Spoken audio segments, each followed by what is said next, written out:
ஆரம்பிச்சு. வேதாந்த லக்ஷ்மண முனீந்திர கிருபாத்தபோதம் பத்பாத யுக்மகரதீர்வருங்கராஜம் தையந்த யுகபூரி பரிஷ்ரமந்தம் ஸ்ரீரங்கலக்ஷ்மணமுனிம் சரணம் பிரபத்யே. வேதாந்தராமானுஜமுனிகருணார்த்த வேதாந்த யுக்மம் ஸ்ரீமத் ஸ்ரீவாசயோகீஸ்வர குருபதயோர்பிதஸ்வாத்மபாரம் ஸ்ரீமத் ஸ்ரீரங்கநாதாவயமுனி கிருபயா பிராப்த மோக்ஷாச்சிரமந்தம் ஸ்ரீமத்வேதாந்தராமானுஜமுனிமபதம் சஞ்சயே தேசிகேந்திரம். श्रीमान् वेङ्कटनाथार्य कवितार्किकेसरी वेदान्ताचार्यवर्यो मे सतिसुक्तां सुधारति नित्यं श्रियावधुधया जनिषेव्यमाणौ निर्व्याजनिर्भरदया भरितं विभाति वेदान्तवेद्यमिह वेगवती समीपे दीपप्रकाशयति दैवतमद्वितीयम्. நானிலம் ஆய்கொண்டு நல் நீரரம் என்று கோது கொண்டவே நிலம் செல்வம் சுவைத்தமிழ்பாலை கடந்த பொன்னே கால் நிலந்தோய்ந்து விண்ணோரு தொழும் கண்ணன் வெக்காவுது அம்பூன் தேனிளம் சோலை அப்பாலது அம்பூன் தேனிளம் சோலை அப்பாலது அப்பாலைக்கும் சேமத்ததே.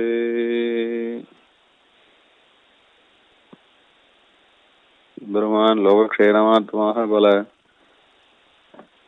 திவ்ய கஷேத்திரங்களிலே சேவை சாதித்துக் கொண்டு அப்படியான பல திவ்ய கஷேத்திரங்களிலே ஆச்சாரியர்களையும் அவதரிப்பித்துக் கொண்டு எழுந்துள்ளிருக்கான். திருத்தன்காவிலே தீபப்பிரகாசனாயம் பெருமான் நம்முடைய திருவடிவாரத்திலேயே தேசிகனை அவதரிப்பித்துக் கொண்டு நமக்கெல்லாம் உயர்ந்த ஆச்சாரியரை அனுகிரகிச்சார். அந்த சுவாமி தேசிகன் தீபப்பிரகாசன் எம்பெருமான் விஷயமாகவே இந்த சரணாகதியை ஒரு ஸ்தோத்திர ரூபமாக நமக்கெல்லாம் உபதேசிச்சு கொடுத்திருக்கார் என்று பார்த்துட்டு வரோம். அதுல சரணாகதன் எம்பெருமானால் ஒருபடிக்கும் கைவிடப்பட மாட்டான், அவன் அகிஞ்சனாயிருந்து எம்பெருமானையே நோக்கி கொண்டிருக்க வேணும் என்ற அர்த்தத்தை 41வது ஸ்லோகம் தொடங்கி அனுசந்திச்சுட்டு வராருன்னு பார்த்தோம். 40 ஸ்லோகங்கள் பர்யந்தம் சரணாகதி சாஸ்திரத்தை சுருக்கமா உபநேசிச்சுட்டு 41வது ஸ்லோகத்திலிருந்து ஒருபடிக்கும் கைவிட மாட்டான் என்று எம்பெருமானை காட்டிக்கொண்டு அதே சமயம் நாமும் அவனை தவிர வேறொருவரையும் நாடாத பாவத்தோட நம்மை நாம் காப்பாற்றிக் கொள்ள முடியும் என்று ஏதாவது ஒரு வலுவான காரியம் நமக்கு இருப்பதாக செய்து கொள்ளாமல் அகிஞ்சனாய் எம்பெருமானுடைய சரணாரவிந்தத்தையே நோக்கி கொண்டு அவனுடைய கருணையே ஆசைப்பட்டு கொண்டு இருக்க வேணும் என்று சொல்லிட்டு வர்றார். அதுல 45வது ஸ்லோகத்துல பெருமாளிடத்துல கேட்கிறார், நீர் பலமுறையும் சரணாகதனை கைவிட மாட்டேன் என்று வாக்கு கொடுத்திருக்கிறோ இல்லையோ, அந்த வாக்குதான் அடியனுக்கு தைரியம் என்று சொன்னார். அதே 46வது ஸ்லோகத்துல சில பேர் வாக்கு மாத்திரம் கொடுப்பா, வாக்கு கொடுத்துவா செய்து காட்டி இருக்காளோ, பிறானே நீர் பலமுறையும் செய்து காட்டியிருக்கீர், சரணாகதனை கைவிட்டதில்லை என்று சதமகாத்து சங்கராது காகாசுரன் விஷயத்துல பார்த்தோம். அதே போல பரமசிவன் விஷயத்திலையும் பார்த்தோம், காளியன் விஷயத்திலையும் பார்த்தோம். எவ்வளவு அபச்சாரப்பட்டாலும் அபச்சாரத்தை எல்லாம் ஒதுக்கிட்டு அபச்சாரம் பண்ண அடுத்த க்ஷணம் சரணாகதி பண்ணவாலேயே தேவர் ஒருவனையும் கைவிட்டதில்லை என்று இந்த 45, 46வது ஸ்லோகங்கள்லே சொல்லி கொடுத்தார். இப்போ இன்னைக்கு 47வது ஸ்லோகத்தை நாம் அனுசந்தானம் பண்ண போறோம். இந்த ஸ்லோகத்துல விசேஷமா சுவாமி சாதிக்கிறது என்ன, உமக்கு என்று திவ்ய கஷேத்திரங்கள் அநேகம் உண்டு. அந்த திவ்ய கஷேத்திரங்களிலே ஒரு சரணாகதன் வந்து குடியிருந்து உம்முடைய கருணையை நோக்கி கொண்டிருந்தால் அந்த திவ்ய கஷேத்திர வாசத்திற்காக மற்றும் அவனிடத்திலே நீர் அபாரமான கருணையை பொழிவதுண்டே. உம்முடைய கருணைக்கு அப்படி பாத்திரமானவன் சரணாகதனாயிருக்கும் பட்சத்திலே எப்படி உம்மால் கைவிடப்பட முடியும் என்ற ஒரு தைரியம்தான் அடியேனுக்கு என்று சாரமான விஷயத்தை சாதிக்கிறார் இந்த 47வது ஸ்லோகத்துல. கர்மாதிஷு த்ரிஷு கதாம் கதமப்யஜானன் காமாதிமே துரதயா கலுஷ பிரவருத்தி சாகேத சம்பவ சராஜர ஜந்து நீத்யா லக்ஷ்ய பிரபோ விஷய வாதிதயாப்யஹந்தே என்றான ஸ்லோகம் இது. திருப்பியும் சொல்றேன். கர்மாதிஷு த்ரிஷு கதாம் கதமவ்யஜானன் காமாதிமே துரதயா கலுஷ பிரவருத்தி சாகேத சம்பவ சராஜர ஜந்து நீத்யா ரக்ஷ்ய பிரபோ விஷய வாதிதயாப்யஹந்தே. சரணாகதியை ஏன் செய்கிறேன்? எனக்கு சரணாகதியை காட்டிலும் ஒரு பலமான உபாயமான கர்மயோக பக்தி யோக ஞானயோக பக்தி யோகங்கள்ல ஒன்றும் சக்தி இல்லை. அதனால தான் இடத்துல வந்து சரணாகதி பண்ணினேன். ஆனா சரணாகதி பண்ணாவிட்டும் கூட என்னுடைய சுபாவம் ஒன்றும் விசேஷமா மாறி போயிடல. சரணாகதிக்கு முன்தினத்தில் எப்படி இருந்தனோ அதே போலதான் அடுத்த தினத்திலும் எல்லாருக்கும் நமக்கு அப்படித்தான் இருக்கு. சரணாகதிக்கு முன்னாள் எப்படி நம்முடைய வாழ்க்கையானது போய்கொண்டிருந்ததோ அதே போலதான் சரணாகதிக்கு அப்புறமும் கூட போய்கொண்டு இருக்கு. ரொம்பவும் ஒன்றும் வித்தியாசம் ஒன்றும் இல்லை. சரணாகதிக்கு முன்னால் எப்படி நம்முடைய வாழ்க்கைக்காக ஓடிக்கொண்டிருந்தோமோ, எப்படி பணத்துக்காக ஓடினோம், பதவிக்காக ஓடினோம், ஆசைகளுக்காக ஓடினோம், சாப்பாட்டுக்காக ஓடினோம், வஸ்திரங்களுக்கு என்று ஓடினோம், வீடு வாசல் மனைவி குடும்பம் என்றெல்லாம் ஓடினோம். இப்படி சாமானியமாக ஓடிக்கொண்டிருந்தோமே ஒழிய ஒன்றும் பெரிய வித்தியாசம் இல்லை. இப்படியே ஓடிக்கொண்டிருக்கிற நமக்கு பகவத் பிராப்தி எத்தாலே கிடைக்கும் என்று பார்த்து சுவாமி தேசிகன் ஹிதமாக உபதேசிச்சிருக்கிறதுனால தேகாவதானேமான் தொத்பாதம் பிராபய ஸ்வயம். அப்பா, ஒரு நாள் இந்த சரீரம் விழத்தான் போறது. அந்த சமயத்திலாவது எனக்கு உன்னுடைய திருவடியை கொடுத்து நேர பரமபதத்திலே என்னை நித்திய சூரிகள் பக்கத்திலே சேர்த்துக் கொள்ள வேணும். இதற்கு மேல் என்னால் ஒன்றும் கேட்கவும் தெரியாது, உபாயம் பண்ணவும் தெரியாது என்று இந்த சரணாகதியை அதுவும் விசேஷமான ஆச்சாரியர்கள் மூலமாக பிரார்த்திச்சு கொண்டோம். அதோட அன்னைக்கு முடிஞ்சது. திருப்பியும் சரணாகதிக்கு பிறகு நம்முடைய வாழ்க்கை எப்படி இருக்கு, முன்ன எப்படி இருந்ததோ அதே போலதான் இதுக்கு முன்னால் எப்படி சாப்பாடு என்று அதையே இயங்கின்றிருந்தோமோ, இல்ல பணம் பதவி என்று ஆசைப்பட்டு கொண்டிருந்தோமோ அப்படியே தான் போறது. ஒன்றும் பெரிய வித்தியாசம் கிடையவே கிடையாது. சரணாகதி செய்து விட்டதால் ஏதாவது நமக்கு பெரிய ஒரு மகாத்மியம் வந்துட்டதா என்று யோசித்து பார்த்தால் அதுவும் தெரியல. முன்னையும் தலைவலி வந்தால் மாத்திரதான் சாப்பிட்டோம், பின்னாடியும் தலைவலி வந்தால் மாத்திரதான் சாப்பிட்டோம். நாராயணான்னு கை கூப்பினா தலைவலி போறதா? ஒன்றும் போல. பிரபன்னன்னு சொன்னோம், பெருமாளுக்கு வேண்டியவன்னு ஆயிட்டோம். நாராயணா உன்னைத்தான் நம்பினேன், தலைவலி போகலையேன்னு கேட்டா தலைவலி போகிறதோ கிடையாது. ரிஷிகள்லாம் தபசுகளா இருந்தா அவளுக்கு பிரபாவங்கள் நிறைய இருந்தது. அவ எந்த விதமான கஷ்டத்தையும் சங்கல்பத்தினாலே கூட போக்கிப்பா. மற்றவாளுக்கு கஷ்டம் வந்தாலும் கூட அனுகிரகிச்சே தீர்த்துருவா. இப்படியெல்லாம் ஒரு பிரபந்தனுக்கு ஒன்றும் பிரபாவம் கிடையாது.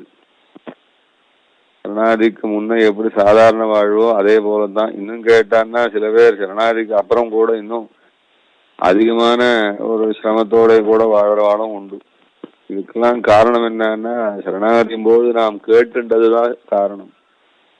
இருக்கிற பிராரப்தத்தை அப்படியே அனுபவிச்சுக்கிறேன், தேக பரியந்தம் அதே பிராரப்தமே இருக்கட்டும், நான் அதை வேண்டாம்னு சொல்லல. ஏன்னா பிராரப்தம் வேண்டாம்னு சொன்னா என்ன ஆவோமோ என்னவோ தெரியல.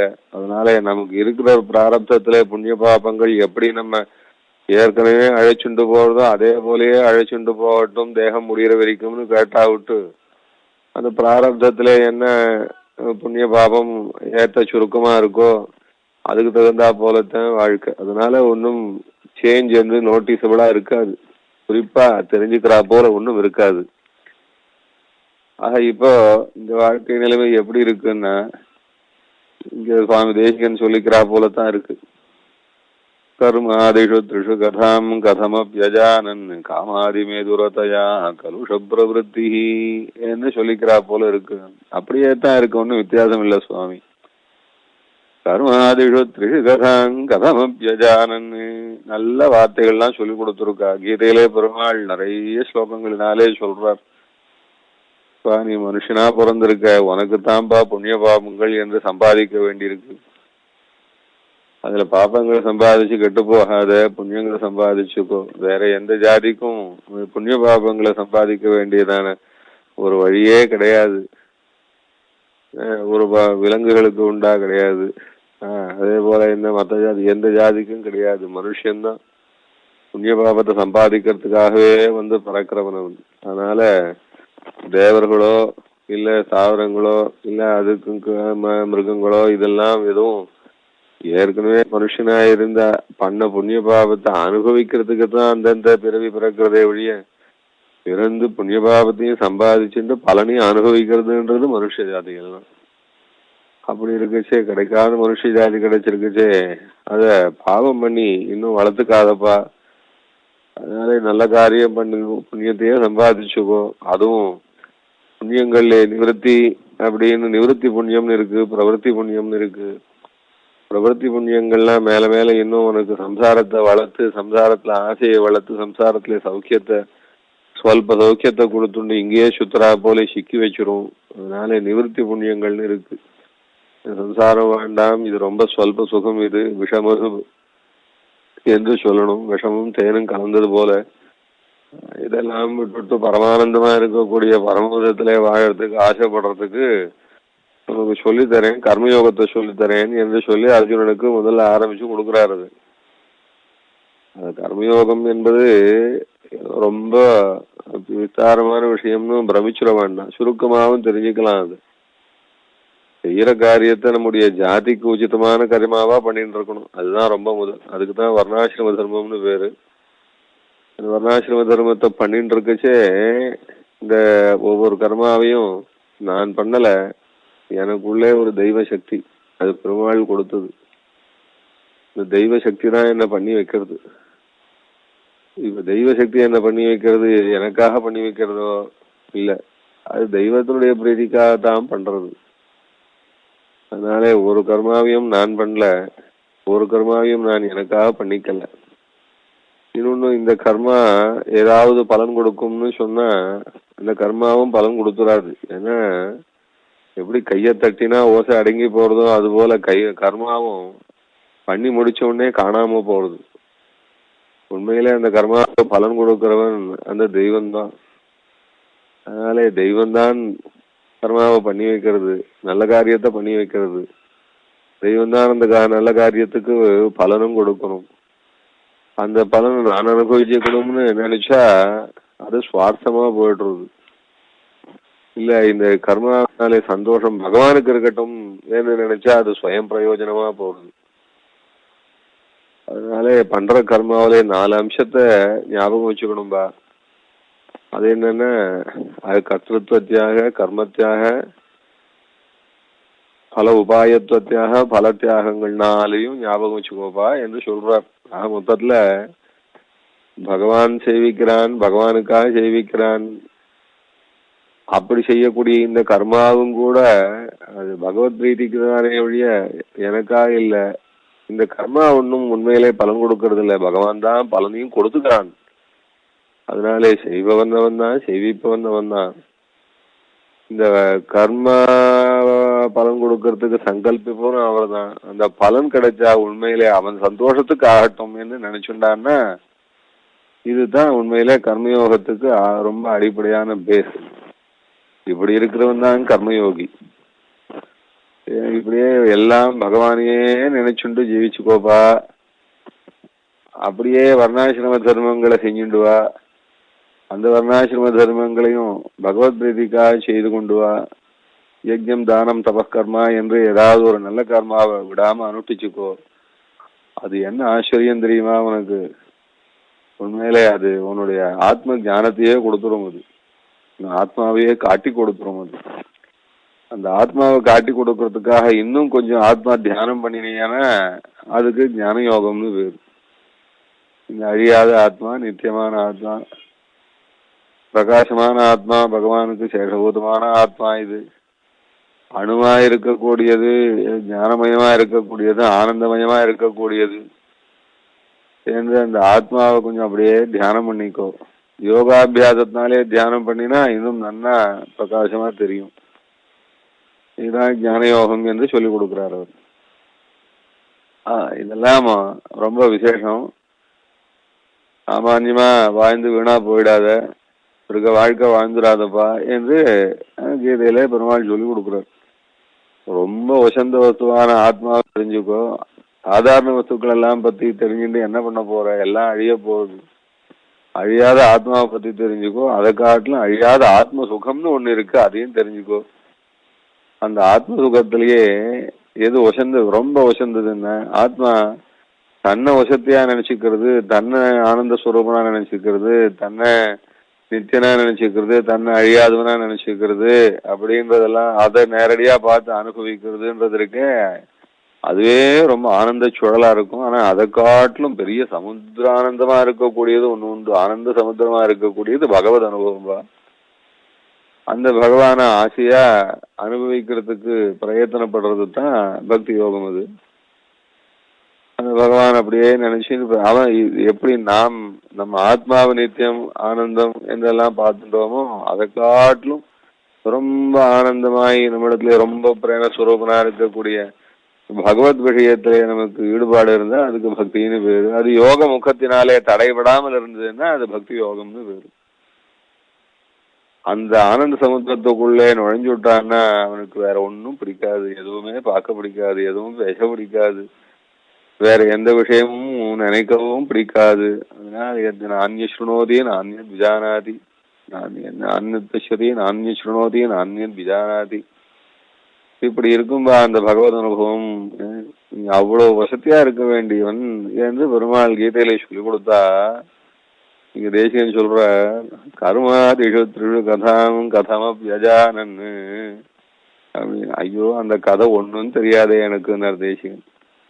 அதை பத்தி பேசக்கூட தெரியாதே எனக்கு. அதை பத்தி ஏதாவது யாராவது பேச்சுவார்த்தை நடந்ததுன்னா அந்த சமாச்சாரம் எல்லாம் நம்ம சமாச்சாரம் இல்லைன்னு நான் ஒதுங்கிடுவேன். அதனால அடியோட அப்படி ஒண்ணு இருக்குன்னு தெரியாதுன்னு சொல்லிவிட்டார். கர்மாதிஷு திரு கதாம் கதம வியஜானன்னு ஒண்ணுமே தெரியாதுன்னு விட்டார்.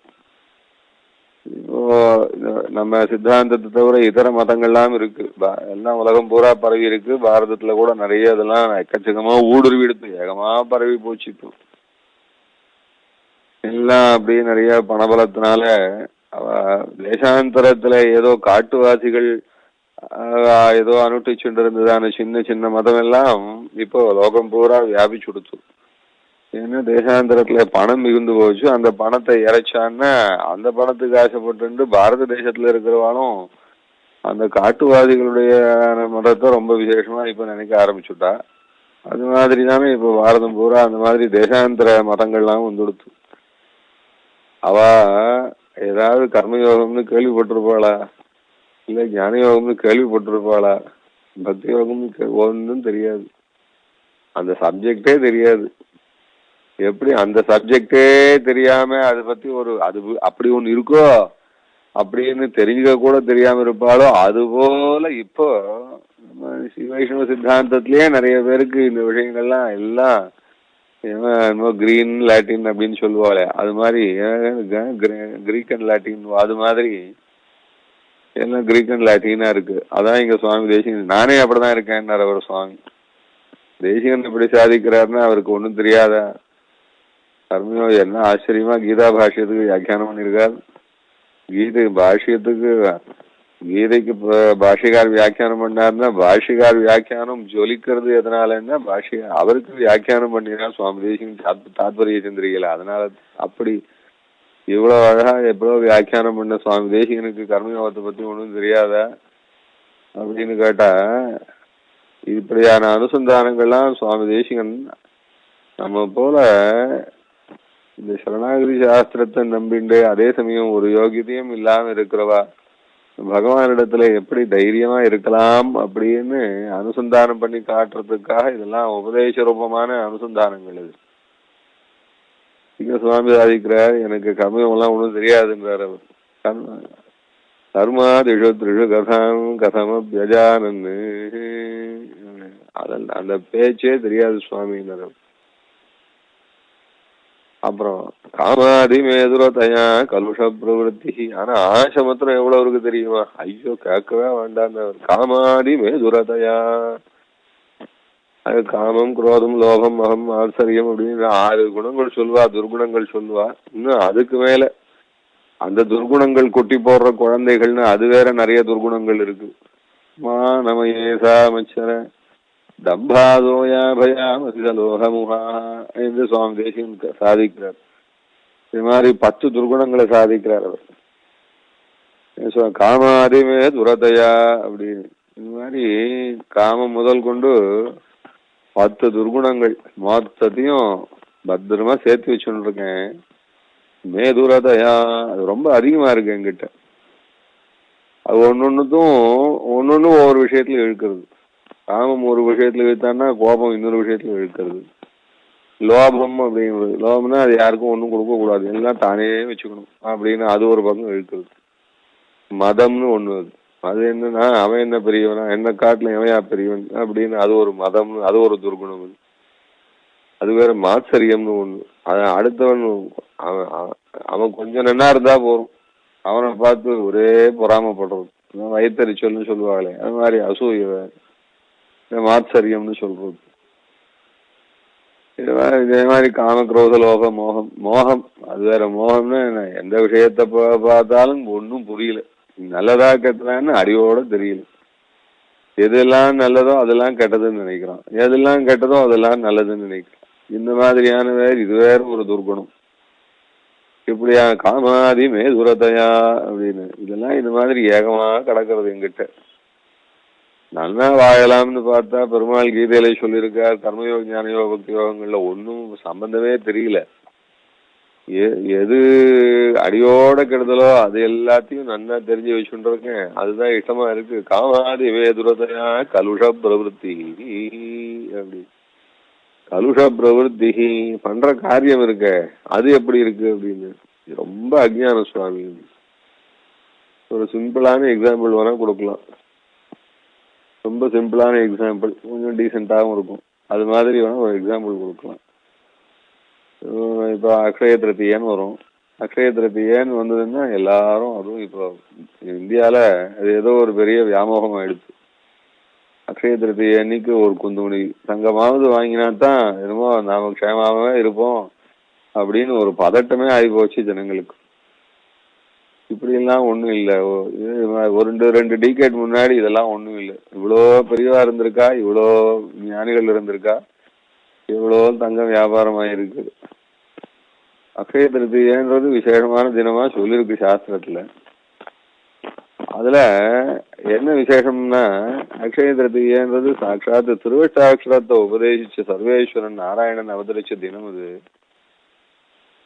அதே போல தாயாரும் அவதரிச்சிருக்கா ஒரு சமயத்துல அந்த தினத்துல. அதனால பெருமாள் தாயார் 2 பேருடைய அவதார தினமுமா இருக்கு விசேஷம். அதுல திருவட்டாட்சரம் உபதேசிச்ச நாராயணனுடைய அவதாரமா இருக்கிறதுனாலே திருவட்டாட்சரத்துக்கு அன்னைக்கு ஏற்றம். அன்னைக்கு திருவட்டாட்சர ஜபம் பண்ணினா நல்லது, ஆத்ம ஜானம் வரும், குடும்ப க்ஷேமம் வரும் அப்படின்னு ஜபம் பண்ணா நல்லது, ஹோமம் பண்ணா நல்லது, திருவட்டாட்சரம் உபதேசிச்ச ஆச்சாரியனை போய் சேவிச்சா நல்லது, அந்த ஆச்சாரியனுக்கு அந்த குருதட்சிணை கொடுத்தான்னா அவனுக்கு நல்ல க்ஷேமம் வரும் அப்படின்னு எல்லாம் இப்படிலாம் சாஸ்திரம் சொல்லியிருக்கு.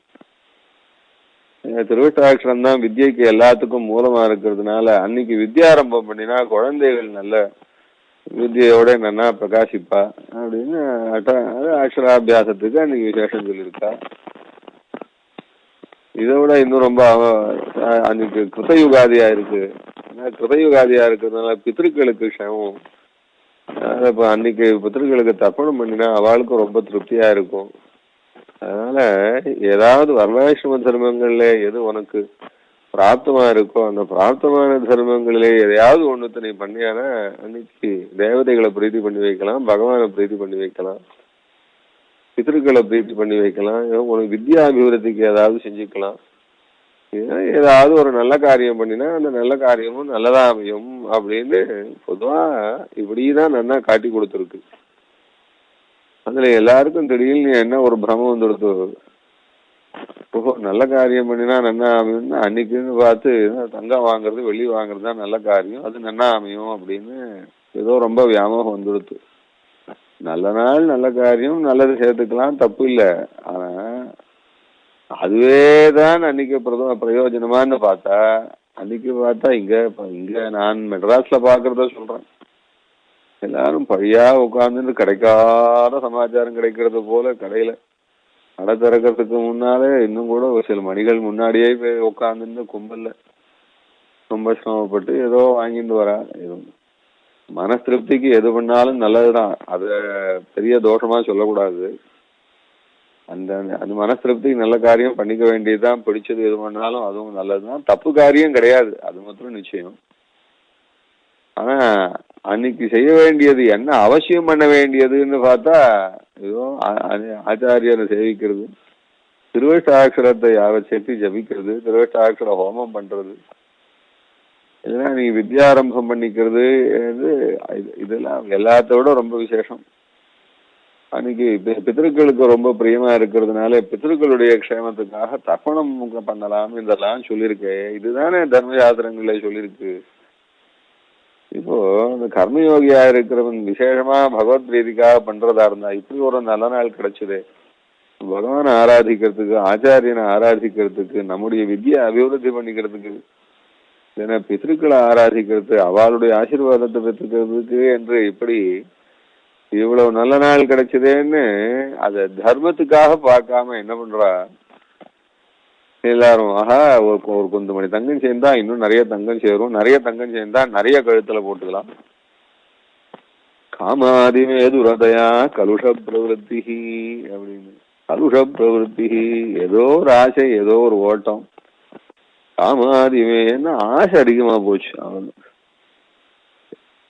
எப்படி ஜீவாத்மாவானவன் எல்லாம் பகவானுக்குன்னு வாழ வேணும்னு சொல்லிக் கொடுக்குற ஸ்ரீ வைஷ்ணவத்துல எல்லாம் நமக்காகத்தான் வாழணும் அப்படின்றதான ஒரு பாவம் ரொம்ப வேரூன்றி போய் அதனுடைய ஒரு பரிணாமம் தான் இப்படி எல்லாம் பார்க்கிறோம்.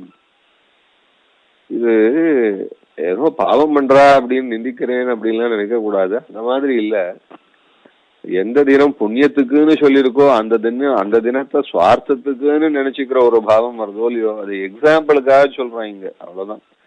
இதுவும் கொஞ்சம் டீசெண்டான எக்ஸாம்பிள். ஏன்னா இங்க சுவாமி தேசியம் திருவிழப்படுறது எப்படின்னா, எவ்வளோ கர்மயோக ஞானயோ பக்தி யோகம் எல்லாம் சொல்லி பகவானேன்னு பகவானுக்காகவே ரசிச்சுட்டு ஜீவிதத்தை நாம் நடத்த வேண்டிய இந்த ஜீவாத்மாவானவன் செய்துட்டு இருக்கிற பாவத்தை பார்த்தான்னா எப்படி இருக்குன்னா, குளித்து முன் ரணலயோம்பம் குறிகோள் அந்தடமை தன்னை ஒளித்திட்டேன் என்கணில்லை நின்கணும் பத்தானல்லேன் கழிப்பதென் கொண்டு நம்பி கடல் வண்ணா கதறுகின்றேன் அளித்தென கருள் செய் கண்டாய் அரங்கமான கருளானே என்று இந்த பாசுரத்துல சொன்ன மாதிரியா கேட்கிறார் அவர். குளித்து மூன்றனயோம்பும் எத்தனையோ தர்மங்கள் பண்ண வேண்டி இருக்க ஒரு தர்மத்தையும் செய்யாம அனர்த்தப்பட்டு போறேனே பிரபு, இனிமேல் இந்த ஜீவனை யாரு காப்பாற்றுவார், உன்னுடைய கருணையை தவிர எனக்கு என்ன போக்கிடம் இருக்குது, ஒரு தஞ்சம் இல்லையே ரங்கநாதான்னு ரங்கநாதனிடத்திலே தொண்டருடைய போய் ஆழ்வார் அழறார். குளித்து மூன்று அனலயோம்பும் குறிகோள் அந்தடமை தன்னை ஒளித்திட்டேன். பிராமணன் தானே அக்னியை உபாசிக்க முடியும், அக்னி உபாசிச்சான் அது சாட்சாத் பகவத் ஆராதனமாச்சு. அதனாலே உபாசனா அக்னிய ஆராதிக்கலாம், அக்னிஹோத்திர அக்னியை ஆராதிக்கலாம், ஒரு அக்னியும் ஆராதிக்கலையே குளித்து மூன்று அனலயோம்பும் அப்படின்னு. இவாளுக்கு 3 அக்னி இருக்கு, பிராமணால் காப்பாத்திக்க வேண்டியது 3 அக்னி இருக்குன்னு சொல்றா. அது ரொம்ப விசேஷமா வேதம் சொல்றது, பரம வைதிகமான தர்மமா சொல்றது. அதே அந்த மாதிரியான அக்னி உபாசனத்தை பகவானுக்காக பகவத் பிரீதிக்காக பண்ணான்னா அப்படியே தேஜஸ் வளர்றதான், ஆத்ம ஜானம் வளர்றதாம், அது ஆத்மாவே பிரகாசிக்கிறதுன்னு சொல்றா. கர்மணை வீசம் சித்தி மாஸ்திஜா ஜனகாதயா என்பதாக ஜனகர்கள்லாம் அந்த மாதிரி தான். நான் அக்னிஹோத்திரம் பண்ணி பகவானை ஆராதிச்சு அதனாலே அக்னிஹோத்திரத்துக்கு இன்னும் அக்னிக்கு இன்னும் திருப்தியா யாகங்கள் எல்லாம் பண்ணி அதனாலேயே அவள்லாம் ஆத்ம பிரகாசத்தை பெற்று அதனாலே ரொம்ப தெளிவோட இருந்து அதனாலேயே பகவத் சாட்சா்காரத்தையும் பெற்றவா என்னெல்லாம் இப்படியெல்லாம் பெரிய அதிசயத்தை சாதிச்சுக்கலாம் என்று சொல்லியிருக்கா. அப்படி இருக்குச்சே ஜனகாதிகள் கத்திரியர்களா பிறந்தான்னா அதை காட்டிலும் பெரிய குலம்னு வசந்த குலம்னு சொல்ல முடியானதான பிராமண ஜாதியிலே பிறந்தனே கெட்டு போனேனேன்னு தொண்டருடைப்படி ஆழ்வார். குளித்து ஒன்றடலையோம் குறிகொள் அந்தணமை தன்னை குறிகொள் அந்தணமை தன்னை. பிராமணன் ஒவ்வொரு காரியத்தையும் கவனிச்சு செய்யணும். இது தர்மமானு பார்த்து செய்யணும், அதர்மத்தை விலக்கி இருக்கணும். இந்த அனுஷ்டானம் மகர்ஷி சம்மதமானு பார்த்து செய்யணுமே, நான் ஒன்னும் செய்யலையே. குறிகொள் அந்தணமை தன்னை, ஒவ்வொரு க்ஷணமும் மகர்ஷிகள் ஆதரிச்ச வழியிலே போறேனா நான். இல்லன்னா அச்சோ இந்த ஆத்மா வீணா போகுமே. நிஷ்பானியே நிராலம்பே நிச்சாயே நிரபாஸ்ரயே திராகியசுபே மார்கே யமஸ்ய சதனம் பிரதி என்ற மகர்ஷிகள் நெஞ்சாரல் படும் வழிகள். ஐயோ இந்த ஆத்மா அனர்த்தப்பட்டு போகுமே, தப்பு செஞ்சா யமலோகத்துக்கு போவானே. ஒரு பிடிப்பில்லை, ஒரு பாதையும் இல்லை, ஒரு சாப்பாடு இல்லை, ஒரு சொட்டு ஜலம் இல்லை, குடிக்கிறதுக்கு நிழல் இல்லை, வழி எல்லாம் சிரமமா இருக்குமே. ரொம்ப துர்வாசனையாகவும் நடக்க முடியாத வழியிலையும் அப்படியே தடமாறி விழுந்து எழுந்து கொண்டு வெயில் சுடுமே அடிச்சுட்டு போவானே யமலோகத்துக்கு. அந்த வழியில போவானா இவன். குளித்து மூன்றடலையோம்பும் குறிகள் அந்த இடனை ஒளித்துட்டேன் என்கணில்லை. என்னை பத்தி நான் ஒரு அக்கறை இல்லாத போயிட்டேன். தொண்டருடைப்படி ஆழ்வார் சொல்லிக்கிறார். நல்ல கர்மயோகாதிகளை நுட்டிச்சு யமன் கிட்ட வராம அவன் பயந்து ஓடும்படியா வாழ வேண்டிய நான் என்ன யமன் ஆசையா கவிண்டு போறா போலே நான் பழைச்சுட்டனே, என்ன பண்ணுவேன். கர்மாதிஷத்து இங்கேயாவது சுவாமி தேசிகன் சாய்க்கிறார். இங்க கர்மாதிஷத்ருஷு கதாம் கதமப்யஜானன் காமாதி மேதுரதயா கலுஷ பிரவருத்தி. என்னுடையதான ஜீவனம் இப்படி அனர்த்தமாக போய் கொண்டிருக்கு. ஆனா இருந்தாலும் ஒரு தைரியம் இருக்கு அப்படின்னு. என்ன தைரியம் இருக்கு ஆச்சரியமா சொல்றாரு இங்க அந்த தேசிகன். நமக்கெல்லாம் எத்தனையோ விஷயங்கள்ல தெளிவு ஏற்படுத்தி கொடுத்துருக்கார். ஒவ்வொரு நாளும் நமக்கு எப்படி நல்ல பொழுதா போகலாம்னு சொல்லி கொடுத்துருக்கார். இப்ப இந்த இடத்துல ஒரு எக்ஸாம்பிள் சொல்லி கொடுத்து ஞாபகப்படுத்துறாரு. சாகேத சம்பவ சராச்சர ஜந்து நீத்யா பிரபோ விஷயவாசிதயாப்யஹந்தே அப்படின்னு. சாகேத சம்பவ ஜரார சந்து நீத்யா. பெருமாள் ராமாவதாரத்துல ஒரு காரியம் பண்ணி காட்டிட்டார். அது என்ன காரியம்னா, அது அயோத்தியில இருந்த அத்தனை ஜனங்களுக்கு மோட்சம் கொடுத்தார். அவ்வளவு கருணாநிதி. பெருமாள் 3 முறை தன்னோட வசிச்சவா எல்லாருக்கும் நல்ல கதியை கொடுத்துருக்கார். அது பிருது சக்கரவர்த்தியா இருந்த போது அந்த மாதிரி பண்ணிருக்கார். பிருது என்றதான ஒரு அவதாரம் பெருமாள் பண்ணார். அப்புறம் ராமாவதாரத்துல இப்படி பண்ணினார், கிருஷ்ணாவதாரத்திலும் இப்படிதான் பண்ணினார். ஆனா ஒவ்வொன்றும் ஒவ்வொரு விதமானதான கதை. ருது சக்கரவர்த்தியா இருந்த போது அது வேற விதமா பண்ணி கொடுத்தார். எல்லா ஜனங்களும் நல்ல கதிக்க போக முடியா பண்ணினார். அவர் ராஜ்யத்துல இருந்த மொத்த பேரும் நல்ல கதிக்க போக முடியா பண்ணினார். இங்க ராமாவதாரத்திலையும் அது ஆழ்வார் சாதிச்சா போல கற்பார் ராமவீரான எல்லால் மற்றும் கற்பரோ பொற்பா முதலா புல்லெரும்பாதி ஒன்னியே நற்பால் அயோத்தியில் வாழும் சராசரம் முற்றவும் நற்பாலு குய்த்தனன் நான் முகனார் பெற்ற நாட்டுளே என்று ஆழ்வார் அதிகப்பட்டார். பொற்பா முதலா புல்லெரும்பாதி ஒன்னியே அப்படின்னு எவ்வளவு சாமானியம் இருந்தது. அது புல் எறும்பு அதெல்லாம் கூட ராமனுடைய கருணைக்கு பாத்திரமாய் அது மோட்சத்துக்கு போய் சேர்ந்து கொடுத்தான்.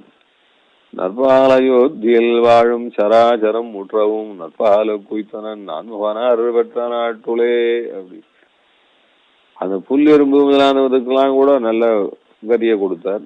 ஆனா கிருஷ்ணாவதாரத்துல எப்படின்னா அயோத்தியா மதுரா மாயா காசி காஞ்சியந்திகா புரி துவாரவதி தெய்வ சப்தீதா முக்திதாயகான்னு இந்த க்ஷேத்திரம் எல்லாம் புண்ணியத்தை தரக்கூடியது, முக்தியை தரக்கூடியது. அதனால துவாரகை எவ்வளவு விசேஷமா. துவாரகையில வசிச்சா மோட்சம்தான். கண்ணனோட துவாரகையில வசிச்சவா எல்லாருக்கும் நல்ல கதி தான். ஆனா இருந்தாலும் அவளுக்கெல்லாம் சாத்து முறை எப்படி ஆச்சு அப்படின்னா எல்லாரையும் பிரபாத தீர்த்தத்துல கொண்டு போய் மொத்த பேரையும் ஒருத்தரை சண்டை போட்டு அடிச்சுட்டு சாக முடியா பண்ணார்.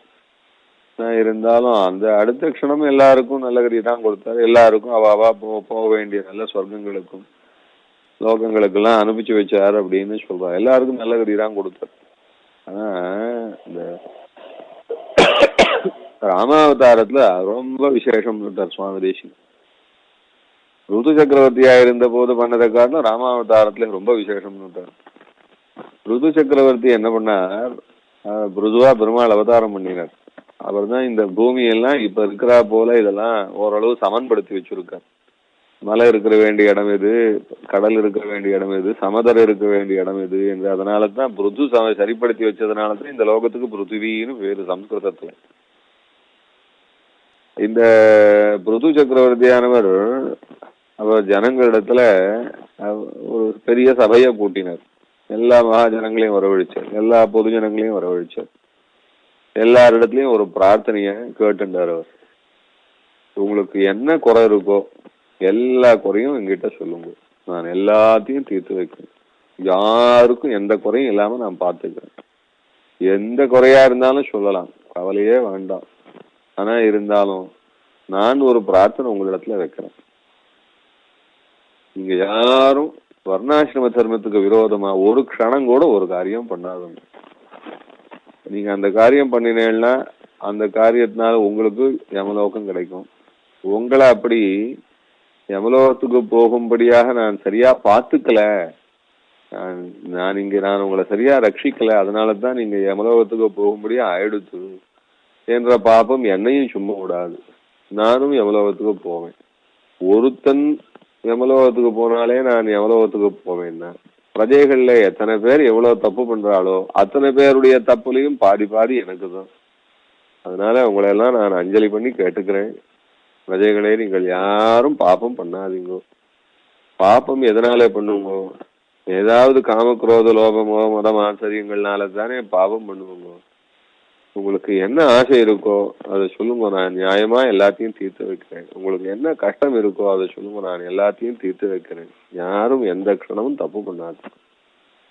இதுதான் என்னுடைய பிரார்த்தனை அப்படின்னு பிருது ஆதிராஜான்னு பேரும் இருக்கு.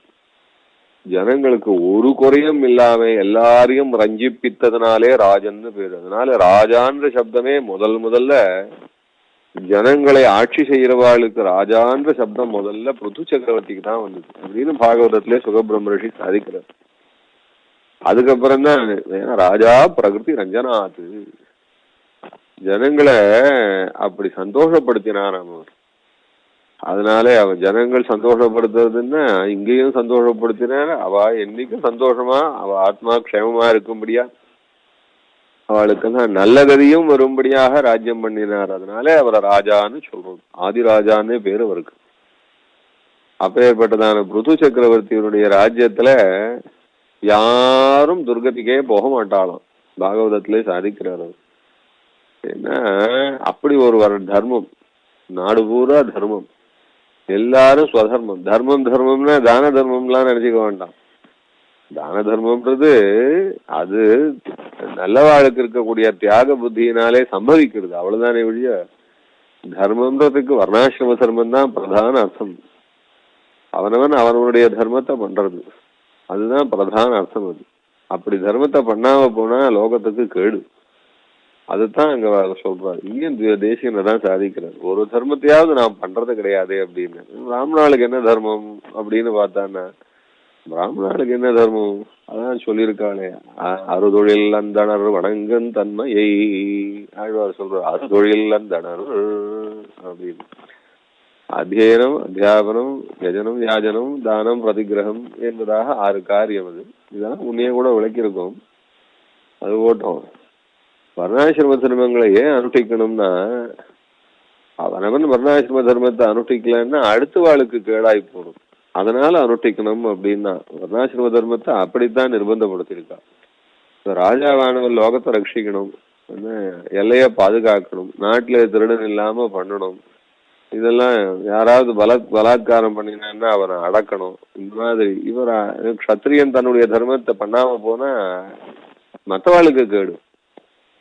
இவன் வைஷ்யன் இருக்கான், வைஷ்யன் அவனுடைய தர்மத்தை பண்ண மாட்டேன்றான். நான் வியாபாரம் எல்லாம் பண்ண மாட்டேன், உங்களுக்கு வேண்டிய சாமானெல்லாம் நான் ஒன்றும் கொண்டு வந்து கொடுக்க மாட்டேன், எல்லாம் எனக்கு நான் எனக்காக மட்டும்தான் பொழைச்சுப்பேன், நான் உங்களுக்கெல்லாம் ஒன்றும் செய்ய மாட்டேன் அப்படின்னு சொன்னான்னா அப்புறம் லோகத்துல யாருக்கும் எந்த சாமானும் கிடைக்காது, வியாபாரமே நடக்காது. அதனால இப்பவும் இந்த 4 தர்மம் இருக்கு. ஆனா இருந்தாலும் மாத்தி மாத்தி பண்றா, அதான் விஷயம். டிஃபென்ஸ்ன்றது போலீஸ்ன்ற தர்மம் இப்பவும் தான் இருக்கு, அந்த காமர்ஸ் பிசினஸ்ன்ற தர்மம் இப்பவும் இருந்தாரு. இந்த வைஷ்யன் அவன் தர்மத்தை பண்ண மாட்டேன் அப்படின்னா அப்போ மற்ற ஆளுக்கு ஒண்ணும் இல்லாம போறது. அதே போலதான் இப்ப சர்வீஸ் இண்டஸ்ட்ரின்னு இருக்கு. அந்த சர்வீஸ் இண்டஸ்ட்ரியை தான் அந்த காலத்துல சூத்திர ஜாதிக்குன்னு ஒதுக்கி வச்சிருந்தா, இப்ப எல்லாருமே பண்றோம். நான் சர்வீஸே பண்ண மாட்டேன் அப்படின்னு சொல்லிட்டு போயிட்டான்னா அப்புறம் அவ்வளவுதான் மற்றவாளுக்கு.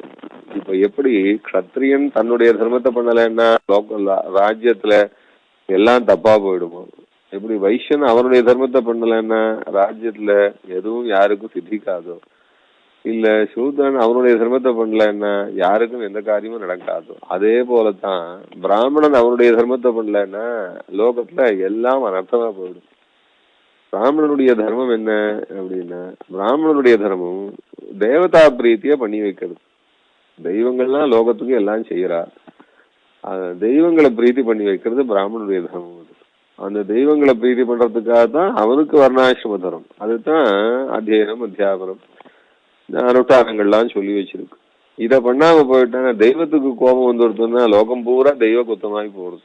அப்புறம் இவன் பண்ணா போனா லோகத்துல இருக்கிற ஆளுக்கு கெடுதல் வந்துடும். ஆக இதையெல்லாம் அடைக்கிறது தான் வர்ணாசிரம தர்மம்ன்றது.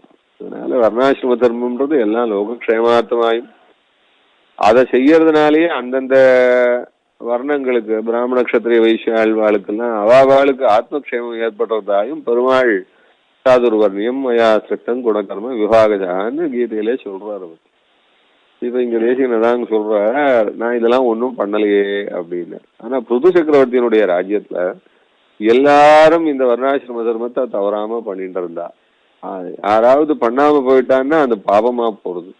ஏன்னா அவன் கடமையை அவன் தவறிட்டான்றதுனாலே பாபமா போறது. அந்த மாதிரியான பாபம் வராம பார்த்துட்டாரு புது சக்கரவர்த்தி. அதுக்காகத்தான் எல்லாரிடத்துலயும் பிரார்த்தனை பண்ணிட்டார். யாரும் ஒரு காரியம் தப்பு பண்றதுக்கு முன்னாடி ஐயோ நம்ம ராஜா இதனாலே பாதிக்கப்படுவாரே, நம்ம இடத்துல எவ்வளவு ஆசையா இருக்கார், நமக்கு எவ்வளவு செய்யறார், நாம தப்பு பண்ணி அவருக்கு ஒரு கேடு வரக்கூடாதுன்னு அவ ராஜாவின் இடத்துல ஆசையா இருந்தா. பெருமாள் தான் அப்ப ராஜாவா இருந்தார், புருது சக்கரவர்த்தியா இருந்தார் அப்படின்னு. இப்ப கிருஷ்ணாவதாரத்துல எல்லாருக்கும் நல்ல கதி கொடுத்தார். சரி, புருது சக்கரவர்த்தியா இருந்து எல்லாருக்கும் நல்ல கதி கொடுத்தார். ராமாவதாரத்துல என்ன பண்ணார் சுவாமி அப்படின்னா, அதான் இங்க ஆசிரியம் சுவாமி அப்படின்னு அந்துகராஜரங்கள் அவை குந்தத்தேத்தி அடலரவப்பக ஏறிய சுரர் நம்மவென்னு இளங்கு மணி நெடுந்தாள் நான்கும் தோன்றவன் முழுதும் எதிர்வரத்தன் தாமம் மேவி செந்திருவேற்றிருந்த அம்மான் தன்னை திலைநகரு திருச்சித்திர கூடன் தன்னுள் என்றும் நின்றானவனைவனின் நேத்தினாலும் இறஞ்சுவினோ எப்பொழுதும் துண்டீர் நீரே என்று சராசரங்களவை குந்தத்தே தீவி. ருது சக்கரவர்த்தி ராஜ்யத்துல எல்லாரும் தர்மானுஷ்டானம் பண்ணி நல்ல கதிக்கு போனான்னு சொன்னா, அப்புறம் கண்ணனுடையதான ராஜ்யத்துல எல்லாரும் நல்ல கதிக்கு போனான்னு சொன்னா, ஆனா ராமாவதாரத்துல அன்று சராச்சரங்களை வைகுந்த தேத்தி நடக்கிறது நடக்காது எல்லாத்தையும் தூக்கி விட்டாராம். நடக்கிற பிராணி நடக்காத பிராணின்னு நடக்கிற பிராணி எது நம்ம மனுஷியால் மிருகங்கள்லாம் சொல்லு, நடக்காத பிராணிகள் அப்படின்னா அது என்னென்ன தாவரங்கள் உள்பட சுவாமி, புல்லு பூண்டு தாவரங்கள் செடி கொடி மரங்கள் உள்பட அப்படின்னாரு. இப்படி ஒரு ஆச்சரியத்தை பண்ணி காட்டினாராமர். அதான் சுவாமி தேசியன் கேட்கிற, அன்னைக்கு அயோத்தியில இருந்த அத்தனை பேருக்கும் நல்ல கதி கொடுத்தீரே சுவாமி, அவ என்ன தபசு பண்ணாளா இல்லையா? சரி, மனுஷியால் தான் ஏதாவது பண்ணினான்னு சொன்னா அங்க இருக்கிறதான மிருகங்கள் என்ன பண்ணிட்டு, அது என்ன கர்மயோக ஞான யோகங்கள்லாம் பண்ணிட்டா, இல்லைன்னா இந்த புல்லு எறும்பு எல்லாம் என்ன பண்ணிட்டு, அதெல்லாம் என்ன பண்ணிட்டு, செடி கொடியெல்லாம் என்ன பண்ணிட்டு, மரங்களுக்கெல்லாம் நல்ல கறி கொடுத்துவிடாமே. உங்களுடைய கருணை வெள்ளத்துல இப்படி எல்லாம் நடந்திருக்கே சுவாமி, அப்படி இருக்குச்சே நான் மாத்திரம் எப்படி கெட்டு போவேன்னு சொல்லும். அதுவும் நான் உங்களுடைய திருவடி வாரத்திலேயே பிறந்திருக்கேன். தீப பிரகாசனை பார்த்து கேட்கிறேன், விஷயவாதிதயாப்யா, இங்க விஷயம்ன்ற சப்தத்துக்கு நகரம் க்ஷேத்திரம் வாசஸ்தானம் அப்படின்லாம் அர்த்தம். அது விஷயவாதிதயாப்யாஹம் தேவயம் பவதா ரக்ஷ்யா பவத் விஷயவாதினஹ நகரத்தோ வனத்தோ வா தொன்னோ ராஜா ஜனேஸ்வர அந்த விஷய சப்தத்துக்கு பெருமாள் ஆண்டு கொண்டிருக்கிற க்ஷேத்திரம், அவருடைய க்ஷேத்திரம் என்றெல்லாம் அர்த்தம் வரும். அது ராமாயணத்துல இதே மாதிரிதான் 2 இடத்துல சொல்றாரு. தேவயம் பவதாரக்ஷா பவத் விஷயவாதினா அப்படின்னு. தண்டகாரண்யத்துக்கு போனார் பெருமாள், எல்லா ரிஷிகளையும் ஓடி வந்தா, எல்லாம் ராமனிடத்திலே பிரார்த்திக்கிறா, ராமா நாங்கள்லாம் உன் விஷயத்துல வசிக்கிறவா அப்படின்னு. அந்த விஷயம்னா என்ன, உன்னுடைய ராஜ்யத்துல உன்னுடைய ஆட்சிக்கு கீழே வசிக்கிறவான்னு அர்த்தம். பவத் விஷயவாதின அப்படின்னு. விஷயேதே ராஜ மகாராஜ ராமம் யசனகர்ஷிதாபி விருக்ஷா பரிம்லானாக புஷ்பாங்குரகோரகா. ராமன் காட்டுக்கு போயிட்டார். ராமன் காட்டுக்கு சுமந்திரன் தான் கொண்டு போய் விட்டார். கொண்டு போய் விட்டு 3 நாள் இருந்துட்டு அப்புறம் திரும்பி வரார். வந்த உடனே தசரத சக்கரவர்த்தி கேட்கிறார், என்ன பேசிக்கிறார் ராஜ்யத்துல, இந்த அப்பம் குடும்பாவி இவ்வளவு நல்ல பிள்ளைய பட்டாபிஷேகம் கொடுக்குறேன்னு சொல்லிவிட்டு ஒண்ணும் இல்லாம பிரியாக்கும் பிச்சாண்டியா விரட்டி விட்டான்னு பேசிக்கிறாளா, என்ன சொல்றாரு ராஜ்யத்துல அப்படின்னு கேட்டார். நான் மக்கள்லாம் எப்படி இருக்கா அப்படின்னு கேட்கிறார். அதுக்கு சுமந்திர வர்ணிச்சுட்டே வரைச்சே, அப்பா தசரதா, ராமன் நாட்டை விட்டு போனதுனாலே நாடு எப்படி துடிக்கிறதுன்னு சொல்றேன் கேளு அப்படின்னு சொல்லி அபி விருக்ஷா பரிம்லானாக சபுஷ்பாங்குர கோரகா அப்படின்னு. விஷயதே மகாராஜ ராமம் யசன கரிஷிதாக. உன்னுடைய விஷயத்துல இருக்கிற, விஷயம்னா இங்க ராஜ்யம் அர்த்தம், உன்னுடைய விஷயத்துல இருக்கிற இந்த செடி கொடி மரங்கள்லாம் கூட வாடி போயிடுத்துப்பா. நம் பிரபு ராமன் காட்டுக்கு போனதுனால அபி விருக்ஷா பரிம்லானாக அப்படின்னு மரங்கள்லாம் வாடி போச்சு. சபுஷ்பாங்குர கோரகாக, மரத்துல இருக்கிற இளந்தளிர்லாம் கருகி போச்சுப்பா. ராமனுடைய பிரிவை தாங்காம இப்படி அசேதன பிராயமா இருக்கிற செடிகள்லாம் தவிக்கிறது, செடி மரங்கள்லாம் தவிக்கிறது அப்படின்னு சொல்ற. அத விஷயவாசின்றது இங்க அதான் எடுத்துக்கிறாரு. நான் உன்னுடைய விஷயத்துல இருக்கிறவன் ஆச்சேன்னார். என்ன விஷயம்னா, இங்க விஷயம்ன்றது க்ஷேத்திரத்தை சொல்றது. தெய்வ பிரகாசனுடைய திருவடிவாரத்திலேயே ஜனிச்சு, அவருடைய திருவடிவாரத்திலேயே விளையாடி வளர்ந்து, அவருடைய திருவடிவாரத்திலேயே அப்புள்ளாரிடத்திலே எல்லாத்தையும் கேட்டு, அவருடைய திருவடிவாரத்திலேயே ஞானியாகி, அப்புறம் அங்கேயே வாசஸ்தானமா இருந்து இப்படியாக்கும் தெய்வ பிரகாஷா ஒண்ணு பிரியாம இருந்த உன் கஷேத்திரத்திலே ஒன்னையே சேவிச்சுட்டு இருந்த நான் எப்படி கெட்டு போவேன்னு கேட்கிறேன். அதான் திவ்ய தேசவாசம் விசேஷம்னு சொல்றான். எம்பெருமான் என ஒரு முறை சேவிச்சா எந்த எம்பெருமான் எத்தனையோ பாபங்களை தீர்த்து வைக்கிறவன் தன்னுடைய திருவடிவாரத்திலேயே குழந்தையா பிறந்து வளர்ந்து இருக்கிறவாள் எப்படி விடுவானவன்?